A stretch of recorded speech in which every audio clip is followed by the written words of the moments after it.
welcome to High Sierra Diaries, Lake Tahoe, Reno edition.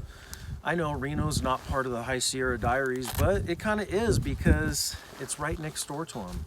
And what bikes are we riding on these episodes? Well, that's right, all you followers, I know you've heard me talk a lot of smack about riding refrigerators, but me and Hacienda Gabe are going to hit the trail on BMW GS 850 and a BMW GS 1250. Let's get to it.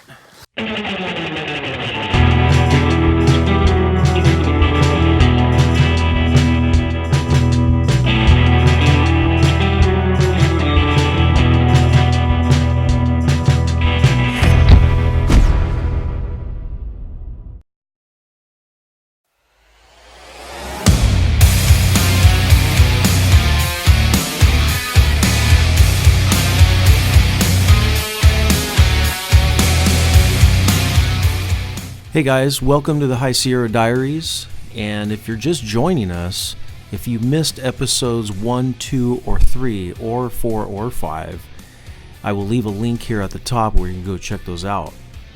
But in those episodes, we started down in the Tehachapi and then the Kernville area here shown.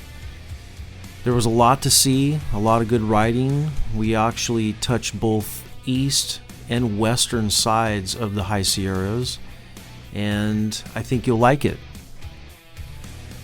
But going forward, the plan is to now go into Independence, Lone Pine, on to Bishop, and then on into Mammoth, where we'll explore more of the eastern side of the Sierras and then a little bit of desert down below.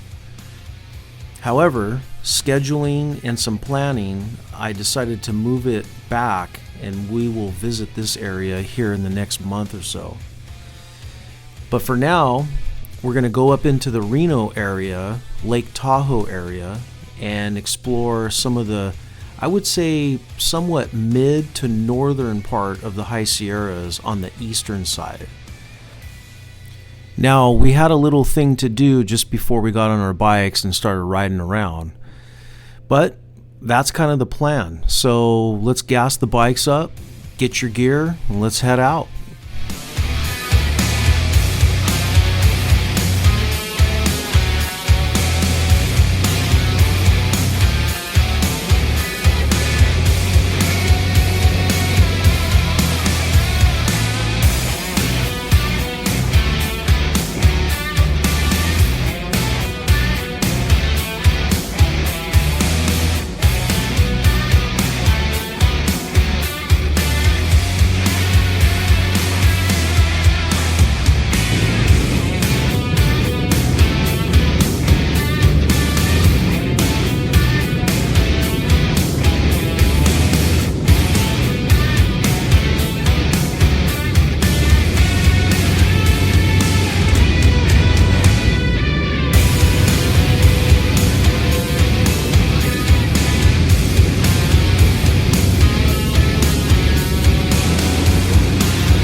I have a client that wanted some stuff done in Reno, so Hacienda Gabe's with me, and we're gonna go shoot freestyler Adam Jones, and then we're gonna possibly do some refrigerator riding.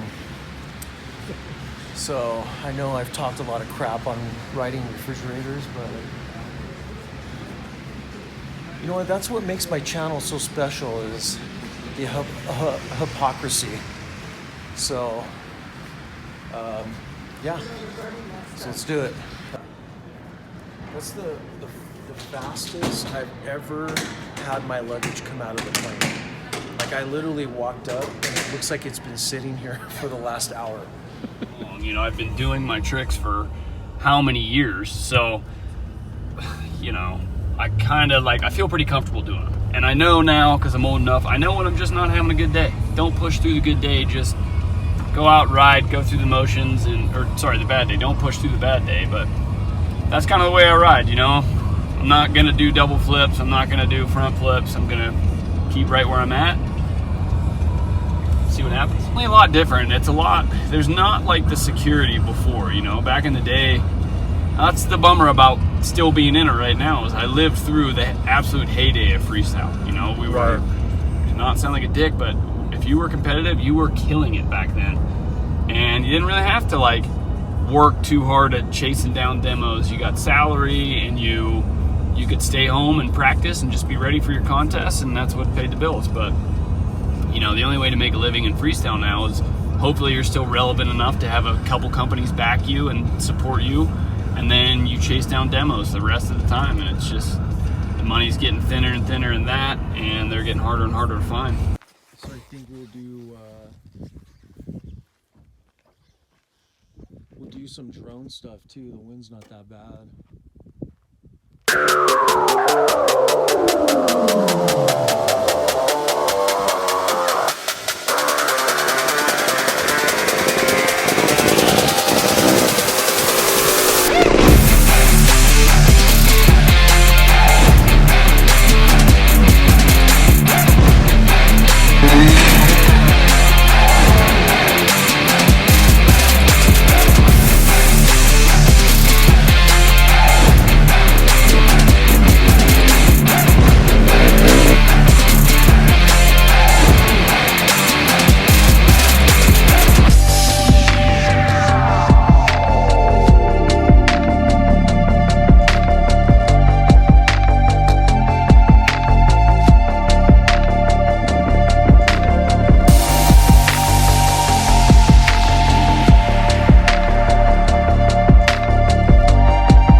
Our next stop was heading over to Sierra BMW, which is located in Sparks, Nevada. Lane, who's been running this business for quite a few years, a family business, mind you, was going to allow us to take out a few of his adventure bikes. The day we arrived, the business was closed, but Lane opened up for us. Now at that point, me and Hacienda Gabe were starting to feel really, really special. We had the whole showroom to ourselves to just check out, sit on bikes. He's also a beta dealership as well. He spent the next half hour explaining BMW's models and their line of bikes for what we do. Obviously, never ridden them before, the GS line was the most interesting to us. Lane took us to the back warehouse where the bikes were waiting. Me and Hacienda Gabe just felt like we were in a dreamland. I was really excited on the fact that I was actually going to put a BMW on dirt and actually put it to the test. And even more, I was super excited to try all the luxuries that come with BMW products. It just came right out of the ground in 1999. We turned 20 in next month in October. Really? Yeah, we started with one email and built up from there, and weathered a lot of storms and paddled through a lot of choppy water, but we're here today and having fun every day. Lane had a lot of different bikes in the back here. Everything from vintage BMWs Like to this crotch one? rockets, Yeah, old track racers, racers, you could bring that to one back, cruisers. man. You got a product. Like that old R9DS in the back is one of my old bikes, and it's, you know, they're still cool today, over 40 years later. Region with our geography, the GS series for sure. And depending on what you want to do and how aggressive you want to be, the 850s are incredible. The 1250s are Swiss Army knife. They're 5 bikes in one. So they're sport bike, dual sport, tour, cafe, cruiser. They do it all. BMW has a lot of technology in their bikes nowadays. Lane took the time to explain all that to us. Everything from different ride modes to setting your suspension on the fly. BMW has that technology. It's pretty amazing. I'll have a separate video where me and Hacienda Gabe break all that stuff down in the future. I could tell you right out of the gate, the bike was so smooth and aerodynamic. I mean, the wind was not even noticeable. On top of that, I felt that I could go at least 230 miles. That's double than what a regular dirt bike or trail bike does.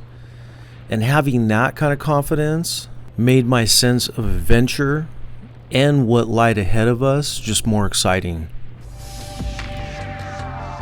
Did you guys enjoy this? Make sure you hit that subscribe button and that like button.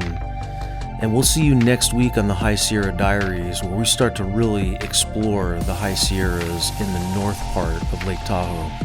Want more stuff to look at? Go into the description box below, where I have links and information all about the series.